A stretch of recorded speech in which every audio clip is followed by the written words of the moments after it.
Welcome back to the Benji the Bobcat channel.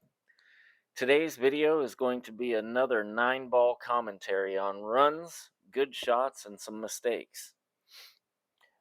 I had two cameras running here last night, so on some of the shots you'll see from both angles. Yeah, this is my practice from last night. You know, I'm making these videos because I really like to help out new players who are learning to play the game. Beginners are really only worried about making the ball. They're not really thinking ahead anything past that. But as you start to play more and more, you begin to think about things like, I want to make 2 balls in a row or 3 balls in a row. So what do I need to do with the cue ball? I need to put it here or there. And, that's where following topspin or drawing the ball back with backspin or making the ball go to the right with right hand English or left hand English comes in. So that's what I'm talking about in these videos a lot, and hopefully it will help out. I want to be able to put a graph of the ball with low right, center English, top right, top left, and so you'll be able to see a visual of what I'm talking about. But anyway, we'll get started here. I hope you guys enjoy the videos. Please feel free to share my videos with your friends on Facebook or any other social media. It really helps out a lot. But I'm practicing every day. I'm working on getting to the Derby City Classic here in January, my first big tournament. And anyway, here we go. So I'm breaking in a few different spots. Um, and just kind of messing around with each spot and seeing if I can get the one ball or one of the wing balls to go in. Okay, I think this was a decent run here. Like I said, I'm going to be showing you some mistakes too, so they might not all be runs. This is the 2. I'm going for the 3, so I'll use top spin, go to the bottom rail, that rail, and back out to the center for the 3 in the side. Now this next shot from the 3 to the 4, you'll see where the cue ball ends up here. This was the second angle on that 2-ball shot. That 8-ball is in the way because that's right about where I need to go with the cue ball, and I couldn't follow forward on the 3 here. So I wanted to run right into the 8, which I did, to get, and you'll be able to see it well from this angle. Sometimes you have to kind of take a chance. That could have ended up good or bad. I got lucky there, and it ended up good to get on the 4. This one I just used, I believe, middle left to come back for the 5. We'll see the second angle here in a second. Probably low left off that rail and back for the 5.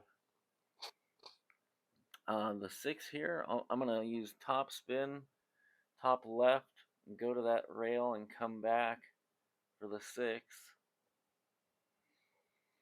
I believe I can just stop the cue ball here for the 7. Yeah, I drew it back a couple inches.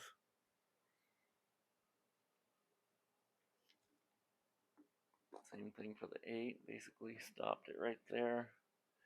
And I can, I believe, stop it right there for the 9. I've always been told by better players, you want to make your run out as simple as possible. If you can stop the cue ball, or make it move as little as possible. Sometimes you do need to make that cue ball go all the way around the table just because there's no other way to get on the next ball. But if you can, make it as simple as possible. So I don't think I made a ball, did I? So I'm going to, looks like I'm drawing this.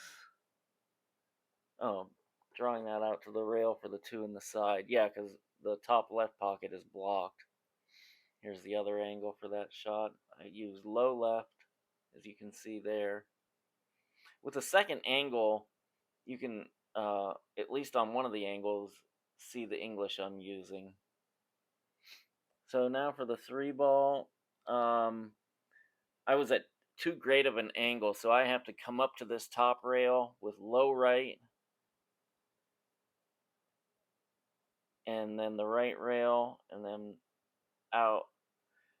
But I'm hampered by the 7 on this next shot. You can see how much of an angle I have here on that 2 ball. I wouldn't have been able to stop it for the 3.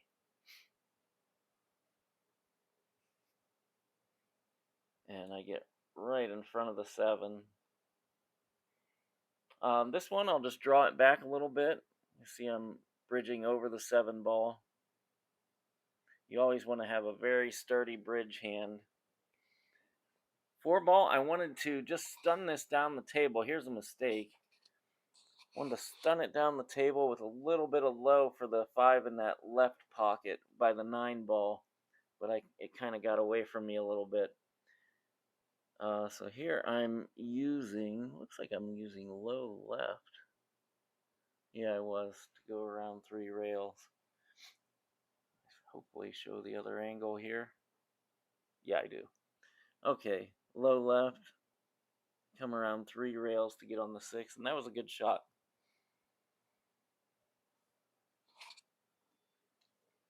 And I'll just use low left on this to come off of the rail and back towards me for the 7.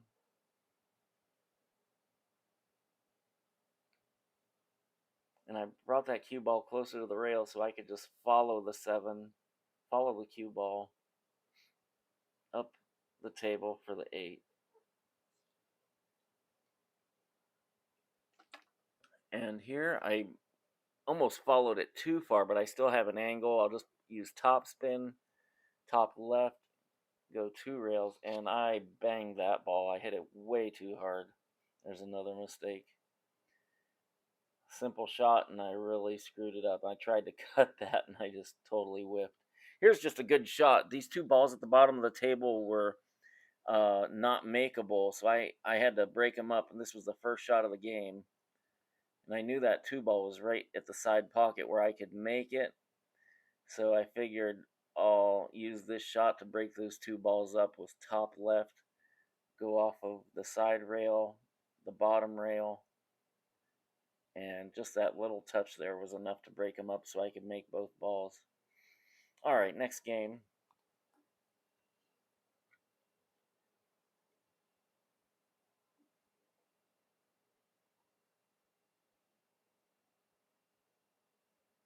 Made 2 balls.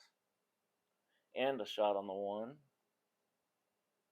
So I'll just use a little bit of left center and take the cue ball up the table for the 2.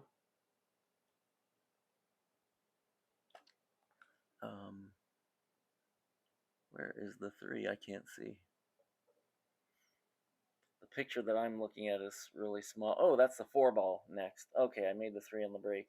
This was a good shot. I had to hit just low on the cue ball and bring it across the table for the 4.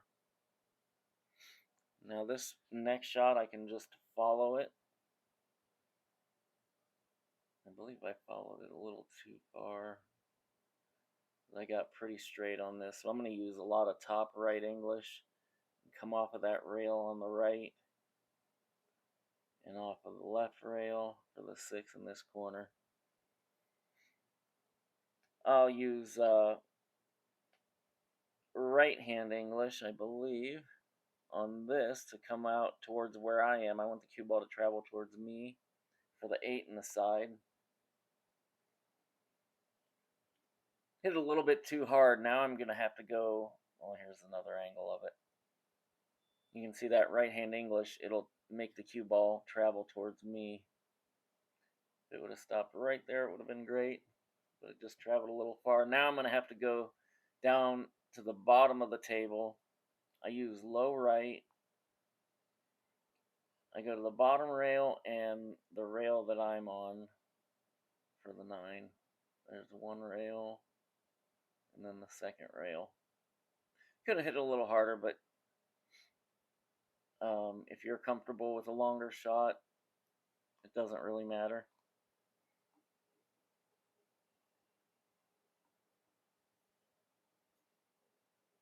Next game, I'm breaking from the left side of the table. The right as we're looking at it. Made the one ball on the bottom. Not too bad of a break. They're spread out pretty good.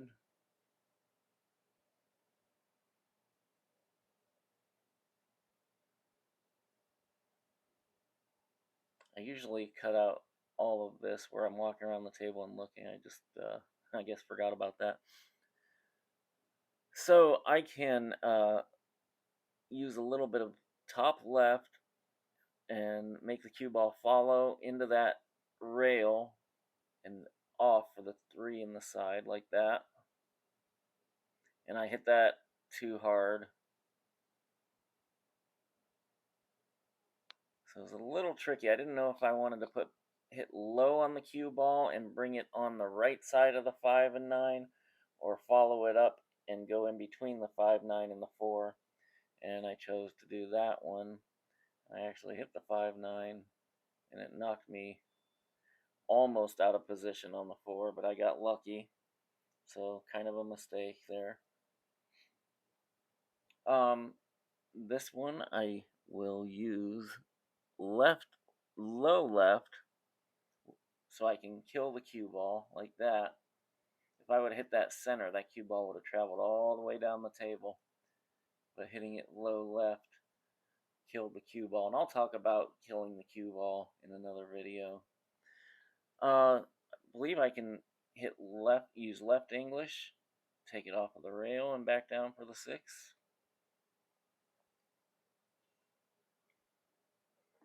And this I'll use low left again. And come off of that bottom rail and should come up straight up the middle of the table. Yep. Here I was straight, so I'm going to have to use straight backspin. Bring it just past that side pocket. Hit it a little bit light, but it's still fine. It's a makeable shot. Always make sure you have chalk on your stick. I chalk probably too much. I chalk pretty much after every shot. But I don't have a lot of mishits.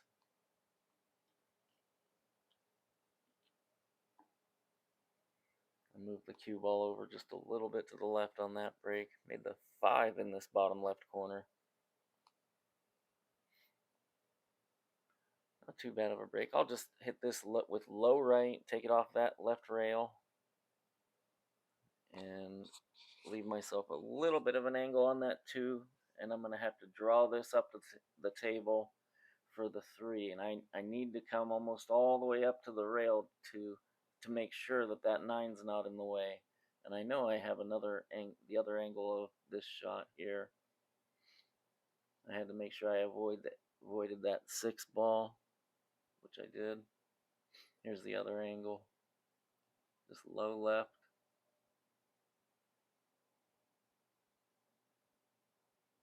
Good shot and good speed on that. Now this one I could have used low right and drew it back towards me off of that rail and then down the table, but I chose to use a little bit of or just left center English and go off of the top rail and that rail there and down the table. So I had 2 options there. I like that one better. Here you can see this angle of it. Just middle left English. On the table. I have an angle on the 6, so I can use top left and go over to that right hand rail and back over for the 7.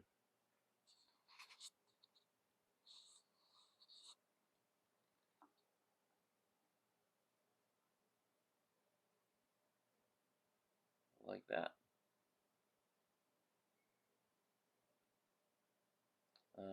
I didn't go quite as far as I wanted to. Not sure I can go back and forth across the table or hit it slow like that. It was hard to stop that ball because I had so much of an angle, but luckily I can play a little bit left-handed, so I think it's really good to learn how to play with both hands. It reduces having to use the bridge a lot. A lot of players are starting to do that now. I've been practicing with it a lot more, and I plan on doing a run out video playing left-handed here in the future. I'm working on a couple other ones. I'm working on a one-handed video playing one-handed, and a couple others. So, all right. Oh, this is just another good shot I had. I got out of position, so I had to bank the 2, and I got decent position on the 3 in that bottom. Next game, I think I've got 1 or 2 more games here on this video. Didn't make the one on the side.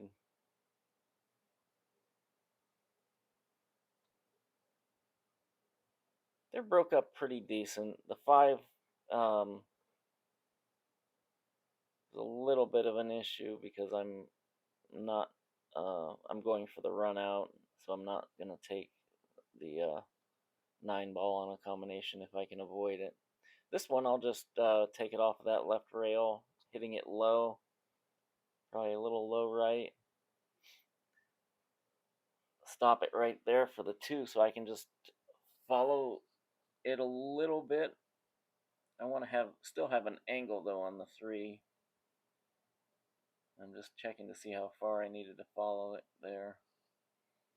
And I think I do overhit this.